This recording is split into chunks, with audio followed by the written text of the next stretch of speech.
Napamoy para paniod to. Yan. So ito. Maman. Is. So yan na lang, mais. Mawala yung paniod to. Kaya panghapon wala. Isang mapagpalang araw po ngayon, no.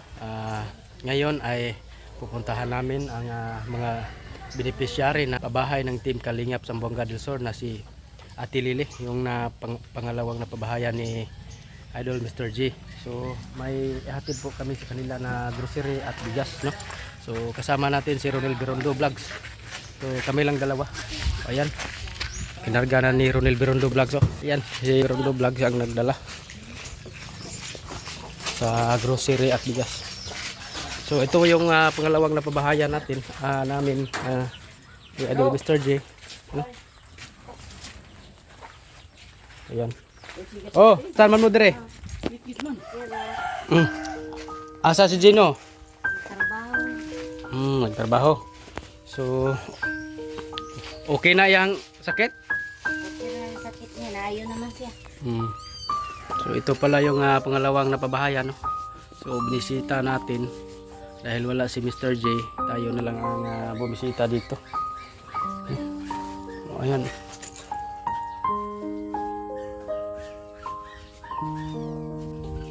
So ayan, may bigas na pinabigay kay Ate Nancy.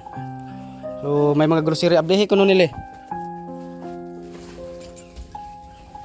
So ito yung bahay na pangalawa. Dito may tinambakan ng lupa para hindi maabot kaagad sa baha, no? Kasi bahain dito. So ayan. So mao ni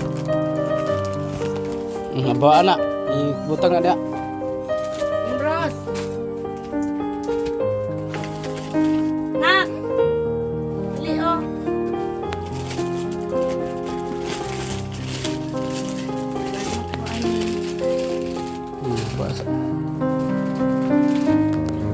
Ayan, mga grocery.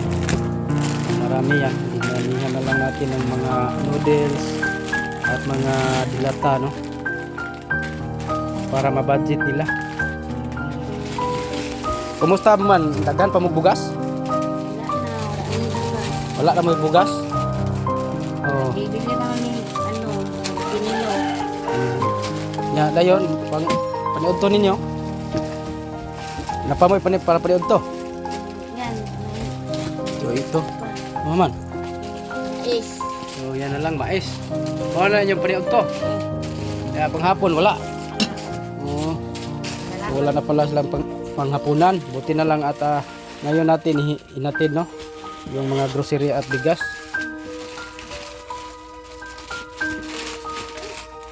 So marami yan, no? So marami yan, mga dilata. Dinamihan ko na lang ng cafe stick.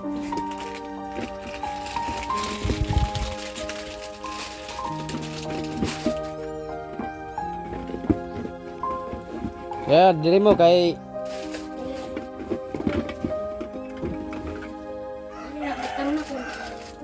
dara sa ubos, no.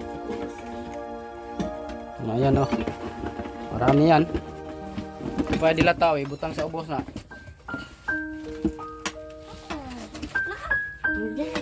Butang sa ito, may panghapunan na kayo kasi wala na kayo panghapunan. Buti na lang at ngayon namin binili. So ayan, marami yan mga dilata, ha. So kumusta si Gino? Buti na si Gino na magaling na sa Magaling na sa sakit. sakit. Nakagraduate na ng sakit. Graduate na siya. Kumusta ang pag-aaral nila? Sabi, mabuti naman pag-aral nila, pero laki ng lima ko dahil sa ilang homeroom, malaki talaga magbayad. Bayarin sa eskwelahan. Kahit sila mag-eskwela, Tipid palagi sa mga ipit sa bayan sa homeroom, kain. kain, wala namin. Misis talaga ngayon, nandito na ako sa bahay. Hindi ko makatulong sa ating asawa dahil wala pa kilos sa pasakan. Wala pang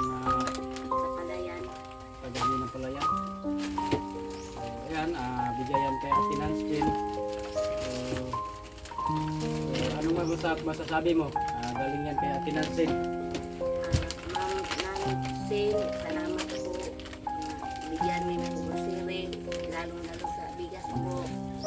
Malaking tulong sa amin po talaga ni para balo sa ating mga anak po pasok. Salamat po. Salamat po. Mr. J. Dahil Mel,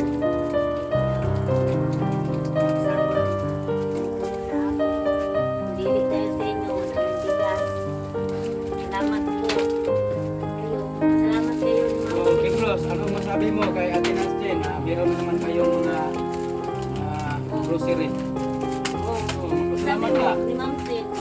Salamat sa bigay ng siri at bigas. Huwag kang mag-iya-iya, dalaga ka na. Ha? Ikaw, Janrik, Jande, ito Jande. may mas storya ni mo. Salamat sa tulong sa grocery at mga bigas. Habang may pangasutan. Balon sa Bago sa eskwelahan. Salamat. sina. Ikaw, Salamat. dito po namin. Salamat. Masayang masaya po ako. Lalo na sa aming anak. Salamat po. Kahit natapos na bahay namin, Tuloy pa rin ang tuloy pa rin ang ayuda. ayuda ninyo sa amin. Beneficiary. Salamat po. Ayan, maraming salamat po talaga kay Ate Nancy na patuloy na nagbigay ng mga tulong sa mga beneficiary ng pabahay ni Idol Mr. G, the PWD. No? Siyempre, huwag niyo kalimutan si Idol Mr. G, the PWD. No? Support na lang po sa kanyang YouTube channel at Facebook page. At siyempre, ng buong team Kalingap ng Zamboanga del Sur. Shout out din po sa lahat ng mga kasamahan. Si Ronel Birondo Vlogs, Binder TV Vlogs, si John TV Vlogs at si Jerusalem Arneo, Jarix TV Official, no, Jason Katambay, shout out na lang po. So ayan, hanggang dito lang po ating video. God bless!